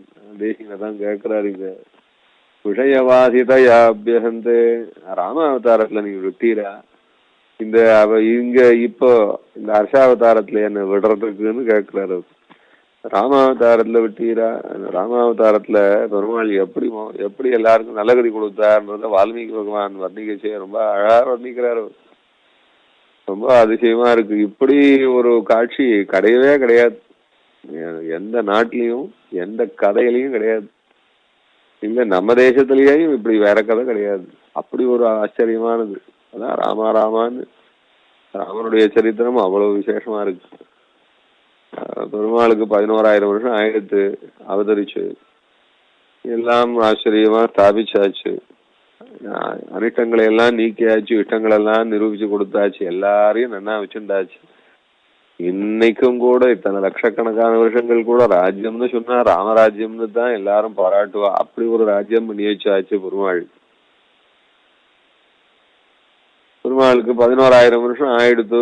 பெருமாள் ஏற்கனவே சொல்லியிருக்கார், தசவருஷ சகசிராணி தசவருஷ சதானிச்ச வக்ஷாமி மனுஷேலோகே பாலையன்னு பிருத்திவீமிமாம்னு ஏற்கனவே சொல்லியிருக்கார். அதனால 11,000 வருஷம் ஆயிடுத்து. அது பெருமாள் அது விஷ்ணுவா இருக்கச்சே அந்த பிரதிஜையை பண்ணிட்டு வந்தார். இப்ப ராமனா இருக்கச்சே அந்த 11,000 வருஷம் பிரதிஜை பண்ணது ஞாபகம் இருக்கோ இல்லையோ, மனுஷ பாவனையில இருக்காரே, ஞாபகப்படுத்தலாம்னு பிரம்மாவுக்கு ஆசை வந்தது. அதனாலே காலபுருஷனை கூப்பிட்டார். நீ போய் பெருமாளுக்கு ஞாபகப்படுத்து அப்படின்னு சொன்னார். காலபுருஷன் வந்தார். பெருமாளிடத்திலே சொல்றார், நான் இப்போ ஒரு ரகசியம் சொல்ல போறேன். இந்த ரகசியத்தை நாம 2 பேரும் பேசிட்டு இருக்கச்சே யாரும் இடையில வந்து கேட்க கூடாது, யாரும் வரவே கூடாது. அதனால கொஞ்சம் வாசல்ல யாரும் வராம பார்த்துக்கணும். அப்படி யாராவது நிர்பந்தமா உள்ள வந்தான்னா அவருக்கு நீர் தண்டனை கொடுக்கணும், வத தண்டனை கொடுக்கணும், மரண தண்டனை கொடுக்கணும் அப்படின்னா. காலபுருஷன் பின்ன என்ன, அவன் இப்படிதான் பேசுவான், அவன் வார்த்தையில இப்படிதான் தெரியும். அவனுக்கு மரண தண்டனை கொடுக்கறதுக்குன்னா அவனுக்கு தெரியும். அவன் அது பெருமாள் இடத்துல கேட்டுனான். வந்த போது அவன் ஒரு ரிஷி வேஷத்துல வந்தான். ரிஷி வேஷத்துல யார் வந்தாலும் ரொம்ப விசேஷமா மதிக்கிறவர் பெருமாள். இப்படி கேட்கிறாரு இந்த ரிஷி, சரி அப்படின்னு சொன்னார். உள்ள பேசிட்டு இருக்கச்சு அப்போ காலபுருஷன் லக்ஷ்மணனை வாசல நிறுத்தினார். பெருமாள் யாரையும் உள்ள விடாதப்பா என்று சொல்லி நிறுத்தினார். இவர் அங்கேருந்து வந்தார். காலபுருஷன் பெருமாள் கிட்ட ஒன்னும் பெரிய விஷயம் இல்ல, இந்த மாதிரி தசவருஷ சகசிராணி தசவருஷ சதானிஜ வத்யாமி மானுஷே லோகேன்னு சாதிச்சிருக்கிறான். பிரம்மா ஞாபகப்படுத்த சொன்னார் 16,000 வருஷம் ஆயிடுத்துன்னு. இதுக்கு மேல அங்க பரமபதத்துக்கு எழுந்துடணுமா இல்லைன்னா இங்கேயே கூட எவ்வளவு நாளும் இருக்கணுமான்றத இங்க பெருமாளே தீர்மானிச்சுக்கலாம். அதை ஞாபகப்படுத்தணும். ஒரு வார்த்தை இப்படி உண்டுன்னு ஞாபகப்படுத்துறதுக்கு மட்டும்தான் அனுப்பிச்சு வச்சாரே ஒழிய மேற்கொண்டு எப்படி தீர்மானிச்சுக்கிறது இருந்தாலும் இங்க திருவள்ளம் எப்படியோ அப்படி அப்படின்னு இதை விஞ்ஞாபிக்கிறதுக்கு தான் வந்தேன் அப்படின்னா காலபுருஷன். இந்த சமயத்துல வாசல்ல லக்ஷ்மணன் காவல் இருக்கார். துர்வாசன் அங்கேருந்து ஓடி வந்தாராம். உடனே பார்த்தாகணும் அப்படின்னாராம். லக்ஷ்மணன் சொன்னாராம், பெருமாள் காரியமா இருக்கார் அப்படின்னாராம். என்ன பெரிய காரியமா இருக்கார்? நான் இப்ப பெருமாளை பாக்குறதுக்கு விட போறியா இல்லையா? இல்லன்னா ஒன்ன சபிச்சிருவேன், உங்க மூத்தண்ணாவை சபிச்சிருவேன், உங்க 2வது அண்ணாவை சபிச்சிருவேன், உன் தம்பியை சபிச்சிருவேன், உங்க வம்சத்தையே சபிச்சிருவேன். ஒரே ஆத்திரப்பட்டாராம். என்னடா வம்பா போச்சு, இப்படி எல்லாம் விஜயராரே இவர். சரி போய் பெருமாள் இடத்துல வம்சத்தையே சபிச்சிருவேன்ற பெருமாள் இடத்துல போய் சொல்லிட்டு வரலான்னு சொல்லி உள்ள போய் பெருமாள் இடத்துல விஜயாபிக்கிச்சே காலபுருஷன் பேசிட்டு இருக்கான் இந்த விஷயத்த. அப்படியா துர்வாசர் வந்தாரா, இதோ வர சொல்லுவோம் அப்படின்னு காலபுருஷன் விட பத்துட்டு போயிட்டான். அங்கேயும் துர்வாசர் வந்தார். ஏழா என்ன அபிப்பிராயமோ அனுகிரகித்துக்கிறதுக்கு எழுத்தா அப்படின்னார். இல்ல ரொம்ப பசிக்கிறது சாப்பிடணும் அப்படின்னு. இதை சொல்றதுக்கு பெருமாள் கட்டியா போகணும், ரொம்ப பசிக்கிறது சாப்பிடணும்னு. ஆஹா எழலான்னார். ஆச்சு அமிர்தமா ததியாராதனை பண்ணி வச்சாரு, சாப்பிட்டார். சரி போயிட்டு வரேன் க்ஷேமாருன்ட்டு இவர் காட்டு கிளம்பி போயிட்டார். இப்போ ராமனுக்கு பெரிய பிரச்சனை. சபையை கூட்டினார். நான் ஒரு வாக்கு கொடுத்தேன், என்ன ஒரு ரிஷி வந்து பார்க்க வந்தார். நாம 2 பேரும் பேசிட்டு இருக்கச்சே யாரும் உள்ள வரக்கூடாது, வண்டா அவனுக்கு மரண தண்டனை கொடுக்கணும்னு சொன்னார். லக்ஷ்மணன் வந்துட்டான், என்ன பண்றது நீங்களே சொல்லுங்க அப்படின்னு சபையை கூட்டி கேட்கிறார்.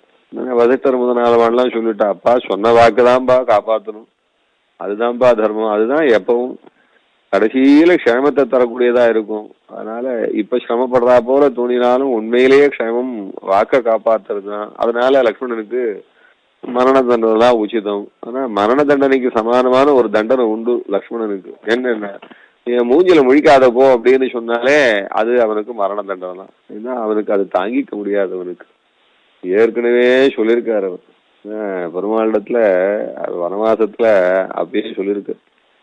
அப்படி ஜலான் நச்சசீதா துவயாஹீனா நச்சாஹமபி ராகவா முகூர்த்தமபி ஜீவாவா ஜலான்மத்யா விபோத்வதோ அப்படின்னு. ராமா நீ என்ன வேண்டாம்னு நீ நினைச்சுட்டியான போறோம், அடுத்த க்ஷணம் நான் அப்படியே ஜலத்திலேருந்து எடுத்து வெயில்ல போட்ட மீன் மாதிரி துடிச்சு செத்து போயிடுவேனே. அதனால பெருமாள் என் முகத்தை பார்க்காத போயிட்டு வான்னு சொன்னாலே போறோம், அப்பயே அந்த க்ஷணமே அவருக்கு மரண தண்டனை தான். அதனால அவரை நீங்க பரித்தியாகம் தான் பண்ணணும்னு வசிஷ்டர் முதலானவாள்லாம் சொல்லிவிட்டா. பெருமாளை ரொம்ப கிளேசப்பட்டு அனுப்பிச்சுட்டார். அவரோ அடுத்த க்ஷணம் பெருமாள் என்ன பரித்தியாகம் பண்ணிட்டாருன்னு அடுத்த க்ஷணம் அரண்மனைக்கு போகலையாம், ஆம்பியா கிட்ட போய் சொல்லலையாம், பசங்களை பார்த்து பேசலையாம், நேர சரையு தீரத்துக்கு போயிட்டாராம். சரையு தீரத்துக்கு போனார். அப்படியே மூச்சு அடைக்கினார், உடம்புல இருக்கிற எல்லா ஓட்டத்தையும் நிறுத்தினார். அப்படியே கட்ட மாதிரி ஆயிட்டார். அப்படியே பிராணனை அப்படியே தூக்கினார், அப்படியே ஆத்மாவை தூக்கினார். அவ்வளவுதான், நேரா பரமபதத்துக்கு விழுட்டார். சரியா போச்சா? இப்படி அடுத்தது ராமனுடைய லக்ஷ்மணனுடைய பெருமாளுக்கு தாங்கலையாம். பெருமாள் அவரும் இதுதான், இந்த காட்சி தான் ரொம்ப விசேஷம். அதுதான் வால்மீகி அதிசயப்படுற, என் ராமன் எப்பேற்பட்டவன், என் ராமன் எப்பேற்பட்டவன், என்ன பிரபு பாருங்க அப்படின்னு. சரி பெருமாள் லக்ஷ்மணன் இல்லாம நானும் இனி ஒரு க்ஷணம் இருக்க மாட்டேன்னு சரையு தீரத்துக்காக புறப்படுறாராம். புறப்பட்டா சரி பிராமணாலாம் கூடையே ஓடி வரா, அயோத்தியில இருக்கிற ஸ்திரீகள்லாம் ஓடி வரா, எல்லாம் க்ஷத்ரிய வைசியாள் சூத்ராள் எல்லாரும் சம்பளவன் எல்லாரும் ஓடி வரா பெருமாள் பின்னாடி. என் ராமன் இல்லாம எங்களால ஒரு க்ஷணம் ஜீவிக்க முடியாதேன்னு எல்லாரும் பின்னாடி வராளாம். என்ன அதிசயம் பாருங்க. அயோத்தியில் இருக்கிற புல்லு வேரோட பேத்துன்னு ராமன் பின்னாடி அப்படியே தேய்ச்சிட்டு போறதாம். செடி கொடிகள்லாம் அப்படியே தேய்ச்சிட்டே எல்லாம் பிடிக்கும் கொடுத்தான், வேரோட பிடிக்கும் கொடுத்தான். என் ராமன் பின்னாடி நான் தான் போவேன், ராமன் இல்லாம நான் இருக்க மாட்டேன். அப்படியே செடி கொடி மரங்கள்லாம் வேரோட பேத்துட்டு போயிடுத்தான். ஒரு க்ஷணத்துல எப்படி ஆயிடுச்சு அப்படின்னா அயோத்தி மொத்தம் அப்படியே ஒரு பாலைவன காட்சி மாதிரி ஆயிடுத்தான் சுவாமி. ராமனிடத்திலே அத்தனை பாசம் அந்த ஜனம், அத்தனை பெரிய ஒரு க்ஷணம் பெரிய முடியாது. என் பெருமாள் அயோத்தியில இருந்தான்னா என் பிரபு இருக்கச்சே நான் இருப்பேன், இல்லாத போது அவர் போகும் இடத்துக்கு போவேன் என்று வேரோட பேத்துன்னு தான் பெருமாள் அப்படியே போறார் அரையூர் நதிக்கு. பார்த்தா அயோத்தியில இருக்கிற சேத்தனங்கள் அச்சேதனங்கள் எல்லாம் அப்படியே பேத்துன்னு பின்னாடியே போறதாம் பெருமாள் கிட்ட. அதான் ஆச்சரியம் அப்படின்னு. அங்க அச்சேதனம்னு சொல்றது அச்சேதனம் சொல்றது அச்சேதன பிராயமா இருக்கக்கூடியதான ஸ்தாவர ஜங்கமங்களை சொல்றேன். வீடெல்லாம் பேத்துன்னு போயிடுத்துன்னு அர்த்தம் இல்ல, அச்சேதன பிராயமா இருக்கக்கூடியது. அதான் சொன்னார், புற்பா முதலா புல் எறும்பாதி ஒன்னியே, ஊர்ல இருக்கிற புல் எல்லாம் பேத்துன்னு ராமன் பின்னாடியே போச்சு. அப்படி மரங்கள் எல்லாம் பெயர்த்து கொண்டு பெருமாள் பின்னாடி, எறும்பெல்லாம் புழுவெல்லாம் பூச்சியெல்லாம் பெருமாள் பின்னா அப்படியே ஓடலாம் சொன்னார். அது பெருமாள் சரையூ நதிக்கு போனார். சரையூ நதியில அப்படியே போய் ஒரே ஒரு ஸ்நானம் அவகாக ஸ்நானம் பண்ணினார். அப்படி ஒரு முழுக்கு போட்டார். அப்படியே பரமபதநாதனா புறப்பட்டு போயிட்டார். ஆதிசேஷன் மேலே ஏற்று பரமபதநாதனா கிளம்பி போயிட்டார் அப்படின்னு. உடனே ராமன் என்ன பண்ணாரோ அதையும் எல்லாம் பண்ணிட்டான். எல்லாமே சரிவுல போய் ஒரு முழுக்கு போட்டுதான். அது போட்ட அடுத்த க்ஷணம் எல்லாம் திவ்யமான விமானங்கள்ல ஏறியே வானர சைன்யம் பின்னாடி வந்தது. வானர சைன்யமே அப்படியே சுக்ரீவன் வந்தான், அவனும் அப்படியே கரடி கூட்டம் வந்தது. அதுவும் வந்து அயோத்தியில இருக்கிறதான எல்லாம் இந்த வர்க்கங்கள்லாம் இருக்கு, ஜங்கம சாமர வர்க்கங்கள் எல்லாம் சரிவுல ஒரு முழுக்கு போட்டுதான் திவ்யமான திருமேனியை பெற்று இந்த ஆச்சரியமான விமானங்கள்ல எப்படி பொருட்போச்சு. என் ராம கதை எப்படி இருக்கு பார்த்தேளா வால்மீகி பகவான், என் ராமன் கதை எப்படி இருக்கு பாருங்க. எல்லாம் அப்படியே உருகி போறார் ராமன். அயோத்தியிலே தன்னுடைய நிழல்ல இருந்தவா அத்தனை பேரும் நல்ல கதிக்கு போக முடியாது அனுப்பிச்சு வச்சாராமி. பரமபதத்துக்கு நேர போனாலோ அப்படின்னு அதான் சுவாமி தேசிகன் சாதிச்சார். நேர பரமபதத்துக்கு போக முடியாது, ஏன்னா உபாயம் அனுஷ்டிச்சவாதான் போக முடியும். உபாயத்தை அனுஷ்டிக்காதவா உபாயம் அனுஷ்டிக்கலாமோ இல்லையோ, ஒரு பக்தி யோகமோ சரணாகதியோ அனுஷ்டிக்கலாமோ இல்லையோ, அந்த மாதிரியா அது நல்ல நிலையில இருந்து அனுஷ்டிக்கிறதுக்காக அவாவா அந்தந்த தேவாதி லோகங்களுக்கு போய் அங்கிருந்து சரணாகதியோ பக்தி யோகமோ அனுஷ்டிச்சு அப்படியே பரமபதத்துக்கு போய் சேர்ந்தா அப்படின்னு. அதைத்தான் நம்மாழ்வார் நான்முகனார் விட்ட நாட்டுலே அப்படின்னு சாதிக்கச்சு அந்த சராசரங்களை வைகுந்தத்தேத்தின்னு குலசேகர பெருமாள் அதை இன்னும் கொஞ்சம் எக்ஸ்டெண்ட் பண்ணி வளர்க்கிறார். அவர் இவ்வளவு எதனால கிடைச்சது அப்படின்னு இப்ப தேசிகன் கேட்கிறார். ஏன்னா எதனால கிடைச்சதுன்னா உம்முடைய க்ஷேத்திரத்திலே வசிச்சதுனாலே இவ்வளவு வாரி கொடுக்கிறவராச்சு. அது என்ன அங்க இருக்கிற ஜனங்கள்லாம் இல்ல எல்லாரும் பக்தி யோகம் பண்றவாளா இல்ல எல்லாரும் கர்மயோகம் இல்லைன்னா அங்க இருக்கிற அந்த விலங்குகள்லாம் என்ன பண்ணிட்டு, புழு பூச்சி எல்லாம் என்ன பண்ணிட்டு, புல் பூண்டு எல்லாம் என்ன பண்ணிட்டு, யாரும் கர்மயோக ஞான யோகம் பண்ணலையே. கர்மயோக ஞான யோகாதிகள் இருக்கிறவாளுக்குத்தான் பரமபதம் நீ ஒரு சட்டம் ஒண்ணு வச்சுக்கலையேப்பா. அது ராமாவதாரத்துல இது எங்களுக்காக நிரூபிச்சு காட்டுறதுக்காகத்தான் இந்த கதையை வேற நடத்தி இருக்க. அதான் கேக்குறார் இங்க சாகேத சம்பவ சராச்சர ஜந்து நீத்யா ரக்ஷ பிரபோ விஷயவாசிதையாப்யஹந்தே விஷயவாசிதையாப்யஹந்தே.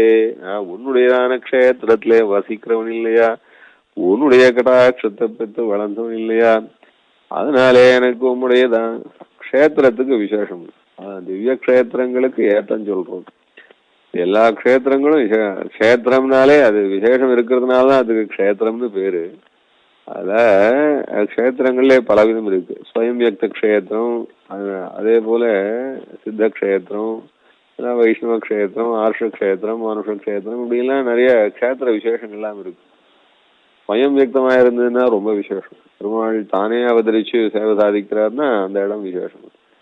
அது ரொம்ப விசேஷம். இருக்கிறதுலயே அதிகப்படியான விசேஷம் ஸ்வயம் வியக்த க்ஷேத்திரம் அப்படின்னா.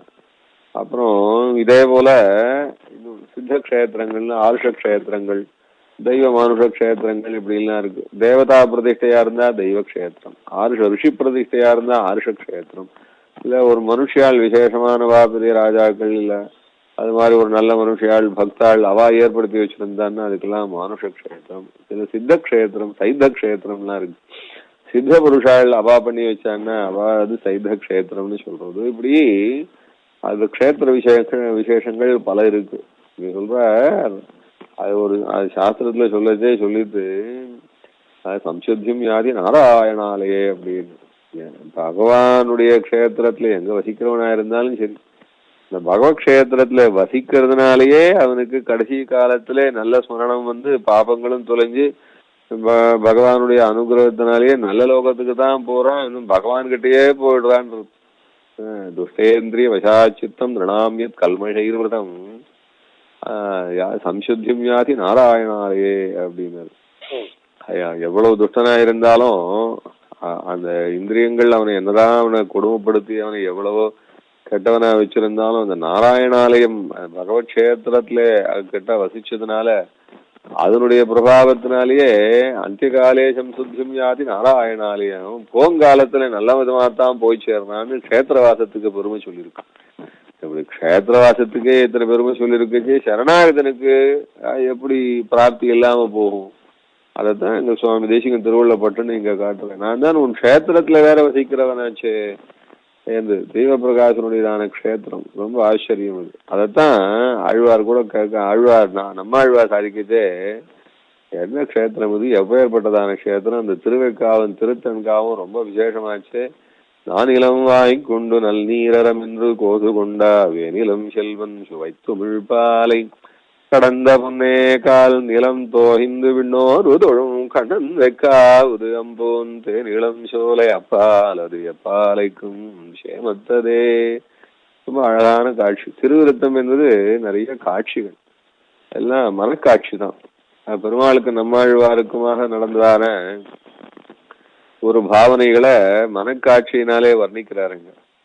எப்படின்னா பெருமாள் தான் நாயகன், ரொம்ப விசேஷமானவன், அவன் கல்யாண நாயகன், அவன் ஆச்சரியமான அழகன்.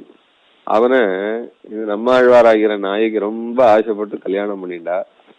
அவன் எல்லாம் பெருமாள் தான் இருந்தாவோ, எல்லாம் பெருமாள் பக்கத்துல இருந்தா போறோம், அதுவே எல்லா சந்தோஷம். எல்லாம் வேற ஒன்னும் தேவையில்லை, நகநட்டு ஒன்னும் தேவையில்லை, அன்னபக்ஷங்கள்லாம் ஒன்னும் தேவையில்லை, வஸ்திர விசேஷங்கள்லாம் ஒன்னும் தேவையில்லை.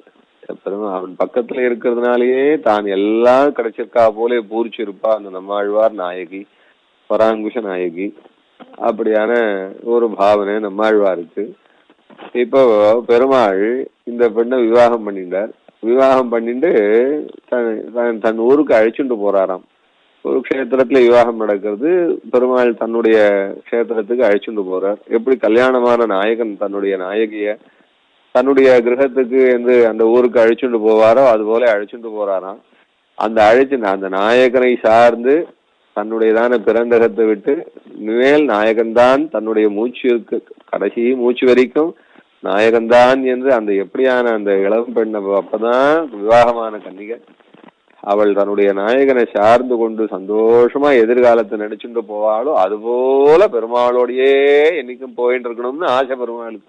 அப்படி ஒரு நம்மாழ்வாருக்கு ஒரு ஆசை. எப்படியும் கல்யாணமாச்சு, கல்யாணம் ஆன உடனே பிக்னிக்கு கிளம்பினா, லௌகீகத்துல சொல்றாங்க, கல்யாணமாச்சு ஹனிமூன் கிளம்பினான்னா பொண்ணுக்கு அந்த ஹனிமூன் போச்சு. இப்படியே ஹனிமூனாவே ஆத்துக்காரோட அப்படியே சுத்தின்னு ஒரு ஊரா போயிட்டு சந்தோஷமா எல்லா காட்சிகளையும் பார்த்துட்டு ஒன்னும் ஆத்துல பொறுப்பு சிந்தனைகள்லாம் இல்லாம அதனால வரவு செலவு கணக்கெல்லாம் ஒன்றும் பாதிக்காம உறவுக்காரர்களுக்கு என்று அது அந்த பந்த பாசங்கள்லாம் அதனுடைய இழுபறிகள் அதெல்லாம் ஒன்றும் டென்ஷன்லாம் இல்லாம இப்படியே ஆத்துக்காரோடையே நம்ம அப்படியே ஹனிமூனாவே போயிட்டு இருக்க மாட்டோமோன்னு ஒரு ஆசை வருமாமே. அது மாதிரி இப்போ அப்படியே பெருமாளோடையே சந்தோஷமா போயிட்டு இருக்க மாட்டோமா அப்படின்னு ஒரு ஆசை. இப்படி நடந்து போச்சே எல்லாம் இருக்கு. தேசத்துல இருந்து தேசாந்திரம் வரைக்கும் போனான்னா நடுவுல எத்தனையோ பூமிகள் வருது. அப்படி மலைப்பாங்கான பூமிகளும் வருது, இல்லைன்னா ஆறுகளும் வருது, காடுகளும் வருது, எல்லாம் வருது. அப்படியே வரைச்சே குறிஞ்சி முல்லை மருதம் நெய்தல் எல்லாம் வருது. பாலைவனம் வந்து கொடுத்தான். இப்ப பாலைவனத்துல போறா அந்த பொண்ணு. யாரோட போறா? எம்பெருமான் ஆகிற கல்யாண நாயகன். அந்த கல்யாண நாயகனுடைய பாலைவனத்துல போறா. அந்த போச்சே அப்பவும் இந்த பெண்ணுக்கு அந்த வருத்தமே தெரியலையாம். அத்தனை வெயில்ல தெரியலையாம் பராங்குஷ நாயகிக்கு. ஏன்னா அது குளிர்த்தி எல்லாம் எங்க இருக்கு? நெஞ்சத்துல இருக்கு. ஏன்னா என்னுடைய நாயக்கனை கைப்பற்றி கொண்டு நான் போகிறேனே, என் பெருமாள் கையை பிடிச்சுட்டுன்னா போறேன் அப்படின்னு. ஆனா இருந்தாலும் அந்த பாலைவனத்தினுடைய வாட்டம் இருக்கு, அது தாக்குறது, அந்த பெண்ணை தாக்குறது. அந்த கல்யாண நாயகனுக்கு தன்னுடைய நாயகி இந்த பாலைவனத்தினுடையதான வாட்டத்திலே வருகிறாளே என்று ரொம்ப கிளேசமா இருக்கு. ஆனா இருந்தாலும் பாலைவனத்தை தாண்டி தானே போயாகணும். அப்ப சொல்றாராம் அவர், நானிலம் ஆய்கொண்டு நல்நீரம் என்று போது கொண்ட வேனிலம் செல்வன் சுவைத்தமிழ் பாலை கடந்த பொன்னே அப்படின்னு. இது பெருமாள் நம்மாழ்வாரை பார்த்து சாதிக்கிற மாதிரியான பாசுரம். இது அப்படி திருவிருத்தத்துல வச்சார் அவர். கடந்த பொண்ணு இந்த பாலை நிலமா இருக்கு, இதைத்தான் இவ்வளவு சிரமப்பட்டு எவ்வளவோ முடியாம இருந்தாலும் என்னுடைய வருவதாகிறதான சந்தோஷத்தோட நீ இந்த பாலைவனத்தை கடந்து வந்த பொண்ணே, என் தங்கமே நாராம். நம்மாழ்வாரை பார்த்து பெருமாள் சொன்னார், என் தங்கமே நாராம். கடந்த பொன்னே கால் நிலம் தோய்ந்து விண்ணாறு தொழும் கண்ணன் வெக்காவது. கண்ணன் சாட்சாத்தாக எழுந்தோள் இருக்கக்கூடியதான இதோ வெக்கா வந்து விட்டதம்மா. பாலைவனத்தை தாண்டின சிரமப்பட்டதெல்லாம் தீர்ந்து போச்சு. சிரமம் எல்லாம் தீரும்படியான ஒரு க்ஷேத்திரம் உண்டு. கால் நிலம் தோய்ந்து விண்ணோரு தொழும். எந்த தேவதைகள் பூமியிலே கால் வைக்க மாட்டாளோ, இந்த பூமியானது இது அழுக்கு பூமி, இது சாக்கட பூமி, இது பாப பூமின்னு கால் வைக்க மாட்டாளே, பாவிகள் நடமாடும் பூமின்னு கால் வைக்க மாட்டாளே, அப்ப ஏற்பட்டதான தேவதை கூட கால் நிலம் தோய்ந்து. ஆஹா, எம்பெருமான் யதோக்தகாரி சொன்ன வண்ணம் செய்தவிரான் எழுந்தருளிருக்கும் க்ஷேத்திரமாச்சுதே. இதை மிதிச்சால் நமக்கு க்ஷேமம் வராதா? இதை மிதிச்சால் நமக்கு நல்ல ஞானம் வராதா? இதை மிதிச்சால் நமக்கு புண்ணியம் கிடைக்காதான்னு சொல்லி திருவுக்காவ மிதிச்சு சேவிப்பாமா. அப்படியாக்கும் கால் நிலம் தோய்ந்து விண்ணோரு தொழும் கண்ணன் வைக்காவது அம்பூன் தேனிளம் சோலை அப்பாலு. அதுக்கு பக்கத்துல ஒரு அழகானதான திருத்தன்காயதான சோலை இருக்குமா. அப்பாலது எப்பாலைக்கும் க்ஷேமத்ததே. இது எந்த பூமியில இருக்கிறவாளுக்கும் க்ஷேமத்தை கொடுக்கும். இது திருவைக்காவும் திருத்தன்காவுமாக்கும் எந்த பூமியில இருக்கிறவாளுக்கும் க்ஷேமத்தை கொடுக்கும்னு நம்மாழ்வார், நம்மாழ்வாருக்கு பெருமாள் சொன்ன வார்த்தையாக திருவிருத்தத்துல வருது. இப்ப திருத்தன்காவையும் திருவைக்காவையும் ஏன் இப்படி சொன்னார்னா, அவன் திருவைக்காவிலே முதல் ஆழ்வார் அவதரிக்க போறார், திருத்தன்காவிலே கடைசி ஆச்சாரியன் அவதரிக்க போறார். அதனால ஆழ்வார் அவதரிச்சார். அவரும் சிரவணத்துல 50 சிரவணத்துல அவதரிச்சார், இவர் புரட்டாசி சிரவணத்துல அவதரிச்சார். இப்படி முதல் ஆழ்வாரும் ஆழ்வார் சாட்சாத் நித்தியசூரிகளும் பகவானுமாக அவதரிக்க கூடியதான இந்த கோஷ்டி இருக்க, இந்த கோஷ்டியில முதல்ல அவதரிச்ச அப்பேற்பட்ட நித்தியசூரியானவர் அவர் அவதரிச்சதோ திருவெக்காவிலே. அப்புறம் கடைசியிலே அவதரிச்சதான சாட்சாத் திருவேங்கடநாதனுடையதான அம்சாவதான் கண்டையே வந்து அவதரிச்சுதாமே. அது எங்க என்ன, அது திருத்தன்காவிலே என்று சுவாமி தேசிகன கண்டை வந்து அவதரிச்சது வேங்கடநாதருடைய அம்சமாகனு சொல்லுவா. இல்லன்னா வேங்கடநாதரே வந்து அவதரிச்சார், அதுல கண்டாம்சமும் சேர்ந்து கொடுத்துன்னு சொல்லுவா.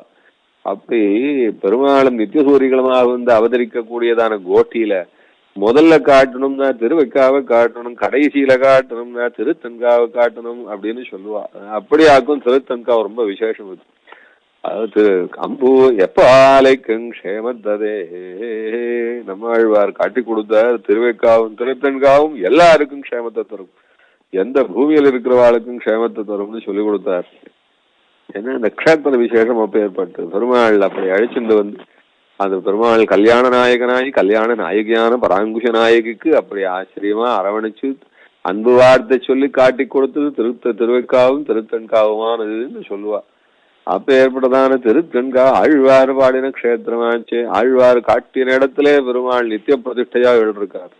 அப்படியானதான க்ஷேத்திரம் திருத்தன்கான்னு சொல்லுவா. அந்த க்ஷேத்திரத்திலே அல்லவா எனக்கு. அதனால சுவாமி தேசிகன் நீங்க காட்டி கொடுக்கறது என்னன்னா, யாருக்கு திவ்ய தேச சம்பந்தம் இருக்கோ அந்த திவ்ய தேச சம்பந்தம் இருக்கிறவாள பெருமாள் கைவிட மாட்டார். எப்படிக்கும் அவளுக்கு ஒரு அனுகிரகத்தை பண்ணிதான் வைப்பாரு. அப்படி ஆவா அப்படி இருக்கு. சரணாகதியும் பண்ணி திவ்ய தேச வாசமும் பண்ணி இருந்தான்னா எப்படி விழுவார் அவர். அதனாலதான் தொண்டரொடுப்புரை ஆழ்வார் கேட்டார், ஊரிலேன் காணி இல்லை உறவு மற்றொருவர் இல்லை, பாரில் நின் பாதமூலம் பற்றிலேன் பரமமூர்த்தி, அருளி வண்ணானே கண்ணனே கதறுகின்றேன் ஆறுலரு கலைகணம் அரங்கமான கருளானே. ஊரிலேன் காணி இல்லை.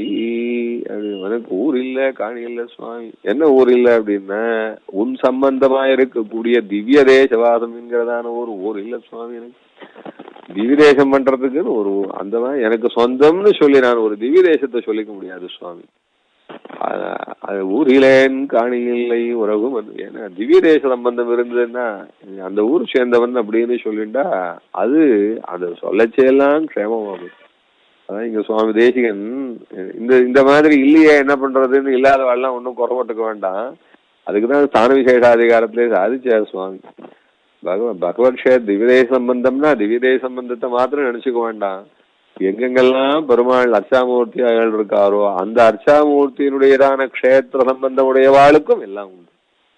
ஆனா அந்த க்ஷேத்திர வாசம் பண்ணணும். இல்ல பாகவதாள் வசிக்கிறதான க்ஷேத்திரத்துல இருக்கணும். அதுவே திவ்யதேச சம்பந்தத்துக்கு ஈடானது. அது கருந்தடமுகில் வண்ணனை கடை கொண்டு கைத்தொழும் பத்தர்கள் இருந்த ஊரில் இருக்கும் மானிடர் எத்தவங்கள் செய்தார்கள் உணர்வு.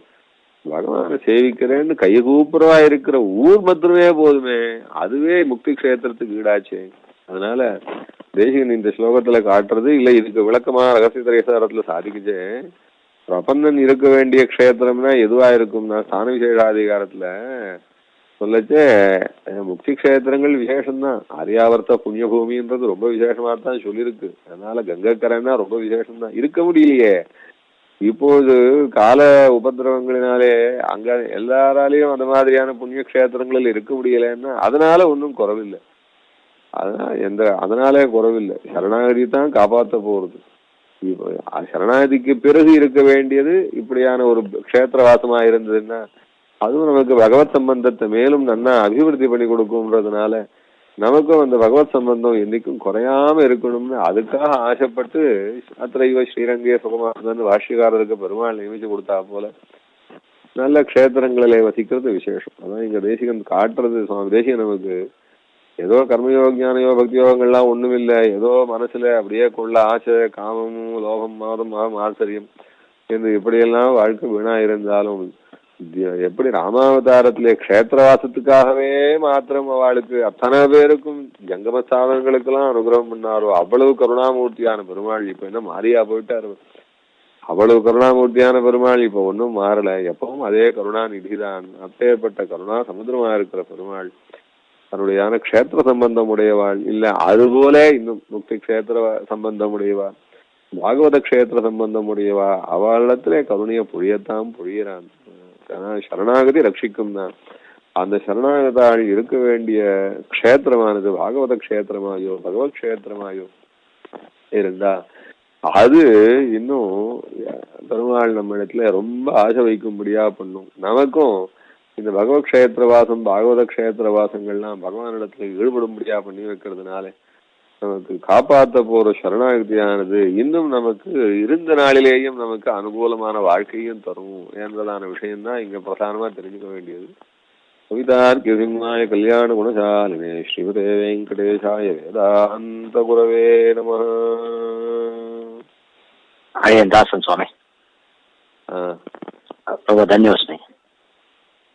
ரொம்ப ஆச்சரியமான அடியன் அடியன்